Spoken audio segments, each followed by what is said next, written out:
سورۃ جن آیت 9 اور 10 تفسیر صغیر سے یہ لیا گیا ہے۔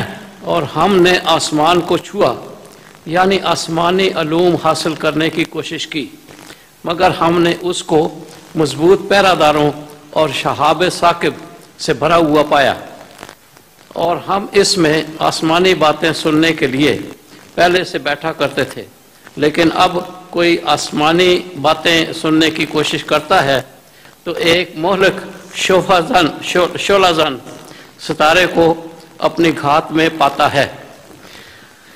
ان آیات کریمہ میں شہاب ثاقب سے کیا مراد ہے؟ آسمانی باتیں سننے کی کوشش سے کیا مراد ہے؟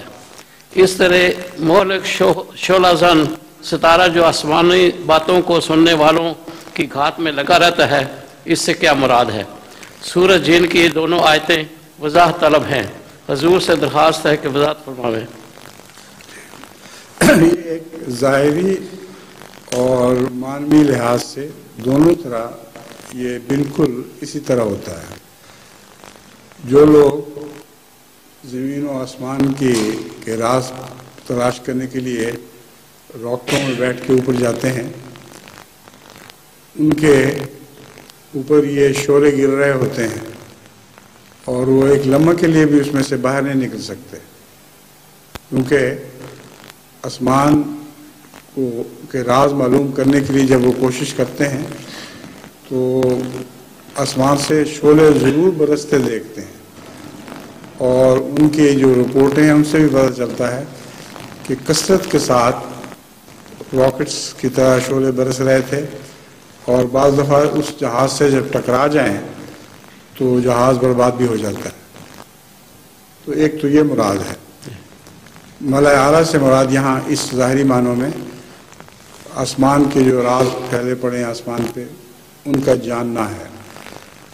دوسرا، پہلے تو یہ جایا ہی نہیں کرتے تھے پرانے زمانے میں، زمین پہ بیٹھے ہی کوشش کر لیا کرتے تھے، لیکن اب یہ صورت نہیں ہے، اب آسمان پہ جاتے ہیں۔ دوسرا، روحانی لحاظ سے جو نبوت کے راز معلوم کرنے کی خاطر یہ جو لوگ کوشش کرتے ہیں، ان کے اوپر کوئی شعلہ برسایا جاتا ہے، یعنی کوئی روحانی وجود ان کو جلانے کے لیے ان پر ٹوٹ پڑتا ہے۔ تو جتنے بھی یہ آج کل کے احمدیت کے مخالف ہیں، ان کو دیکھ لیں، وہ بھی راز معلوم کرنا چاہتے ہیں کہ کیا راز ہے حضرت مسیح علیہ السلام کی وحی کا، اور وہ بیہودہ باتیں کرتے ہیں اور اوپر چڑھتے ہیں اپنی طرف سے، اور سمجھتے ہیں کہ ہم بھی ملائے اعلیٰ کے راز لے آئے ہیں، لیکن ان کے پیچھے خدا تعالیٰ کوئی اپنا ایسا بندہ لگا دیتا ہے جو شعلوں کی طرح ان پر جھپٹتا ہے اور ان کو خاکستر کر دیتا ہے۔ تو اس پہلو سے بہت کچھ لکھا جا سکتا ہے۔ جماعت میں ہمارا تجربہ ہے کہ بڑے بڑے خدا نے ایسے لوگ پیدا کیے تھے۔